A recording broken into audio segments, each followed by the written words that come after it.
పరాభవనామ సంవత్సరంలో తులారాశి వారికి ఆదాయం 5, వ్యయం 14, రాజ్యపూజ్యం 6, అవమానం 3.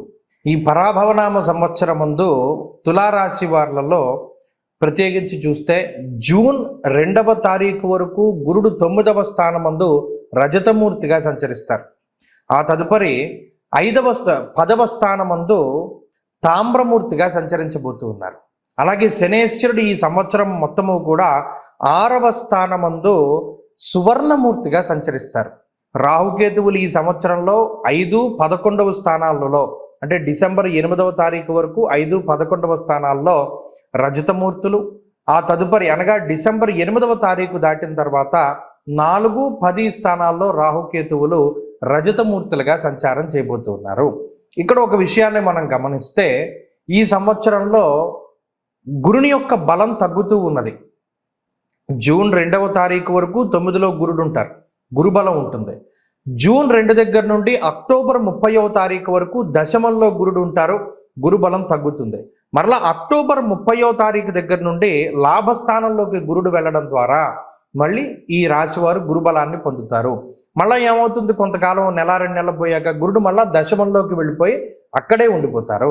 కాబట్టి ఇక్కడ గురుని అతిచార వక్రాల వల్ల ఒక 2-3 నెలల పాటు సంవత్సరం మధ్యలోనూ అలాగే సంవత్సర ప్రారంభంలో 2-3 నెలల్లోనూ అంటే ఒక అర్ధ సంవత్సరం పాటు తులారాశి వారికి గురుబలం ఉంటుంది. ఇది ఒక విషయం. అయితే శని మాత్రం సంవత్సరం పొడవునా కూడా సువర్ణమూర్తిగా యోగిస్తూ ఉన్నారు. ఇక్కడ మనం మూర్తిత్వాలు ఎందుకు చెప్పుకుంటాము అంటే ఒక గ్రహం తాలూకు బలాన్ని మనం తెలుసుకోవడానికి మూర్తిత్వాలను ఉపయోగిస్తాము. ఇప్పుడు ఈ సంవత్సరం మొత్తంలోనూ కానీ డిసెంబర్ దగ్గర నుండి డిసెంబర్ 8వ తారీఖు నుండి అర్ధాష్టమ రాహువుగా ఆయన ఫలితాన్ని ఇస్తారు. అర్ధాష్టమ రాహువు ఏం చేస్తారు, కుటుంబపరమైనటువంటి విషయాలపైన ప్రభావాన్ని చూపిస్తారు. ముఖ్యంగా కార్యవిఘ్నం ప్రవాసంచ అన్నారు. అంటే ఏదైనా ఒక మనం తలపెట్టినటువంటి దానిలో ఏదైనా ఆటంకాలు రావడానికో లేదు స్థానం మార్పు చెందడానికో కొంతమంది ఉంటారు. ఉద్యోగపరంగా వ్యాపార పరంగా కుటుంబాన్ని వదిలిపెట్టి వేరే ప్రాంతానికి వెళ్ళవలసి వస్తుంది.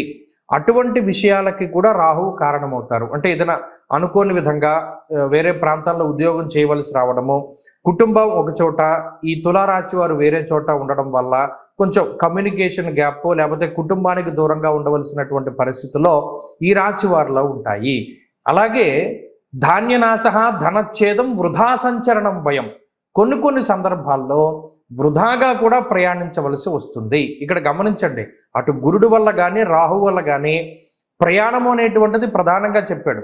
కానీ గురుడు వల్ల ఏం చెప్పారు, వృధా ప్రయాణము అని చెప్పారు.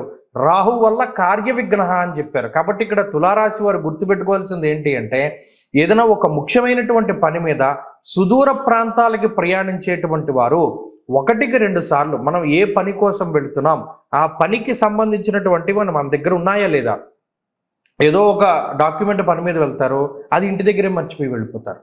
దానివల్ల అటు వెళ్ళినటువంటి ప్రయాణము, టైము, డబ్బు అంతా వృధాగా పోతుంది, వెళ్ళిన పని అవ్వదు. అందుకని మనం వెళ్ళేటప్పుడే తులారాశి వారు ఏం చేయాలి అంటే అన్నీ మనం పట్టుకెళ్తున్నామా లేదా, ఈ ప్రయాణానికి కావాల్సినవన్నీ సమకూర్చుకున్నామా లేదా, అన్నీ మన దగ్గర ఉన్నాయా లేదా 1-2 సార్లు చెక్ చేసుకోవాలి.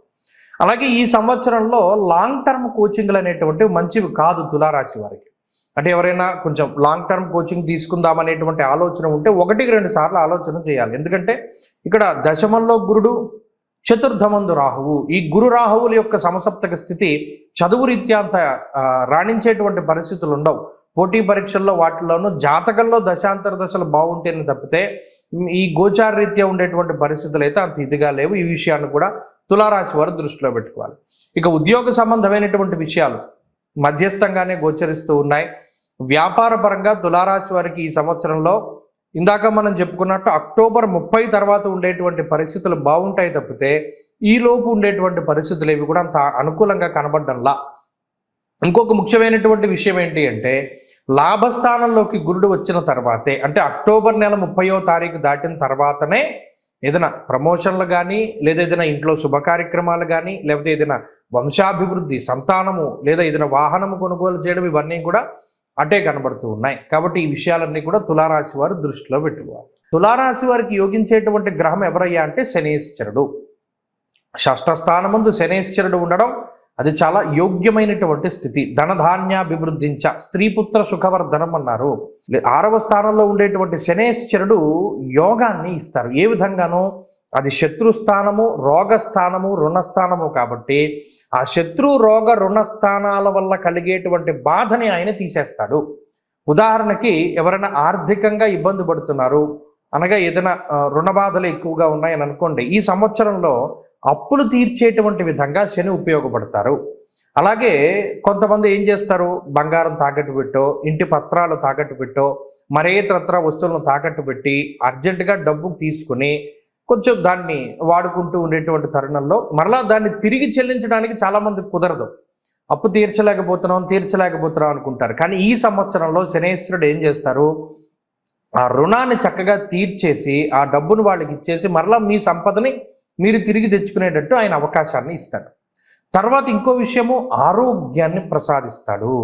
శనేశ్వరుడు ప్రత్యేకించి 6వ స్థానం ముందు ఉండడం, ముఖ్యంగా ఏదైనా అనారోగ్య సమస్యలు వచ్చినా గతంలో దాని నుండి రికవరీ రేటును పెంచుతారు.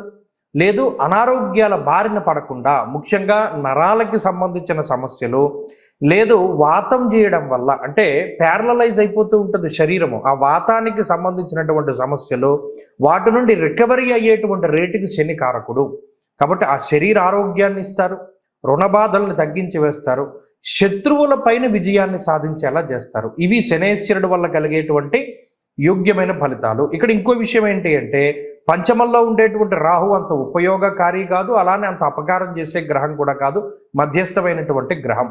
తులారాశి వారికి చాలా మంచి పరిహారం ఏంటి అంటే, ఈ పరాభవనామ సంవత్సరంలో దత్తాత్రేయ స్వామి వారి యొక్క క్షేత్ర దర్శనం, దత్తాత్రేయ స్వామి వారి యొక్క ఆరాధన. ప్రతి మాసముందు కూడా అనఘాష్టమి అనేటువంటిది వస్తూ ఉంటుంది. ఆ అనఘాష్టమి వ్రతం ఆచరిస్తూ ఉండడము, లేదా పౌర్ణమి మొదలుకొని సప్తమి వరకు సప్తాహం గురుచరిత్ర, శ్రీపాద శ్రీవల్లభ చరితామృతం కానీ, దత్తాత్రేయ స్వామి వారి యొక్క చరిత్ర కానీ పారాయణం చేసి అష్టమి రోజున దత్తక్షేత్ర దర్శనం చేయడం ద్వారా ఈ సంవత్సరంలో ఏ నెలలో వచ్చినటువంటి ఆటంకాన్నైనా చాలా గొప్పగా దాటగలుగుతారు.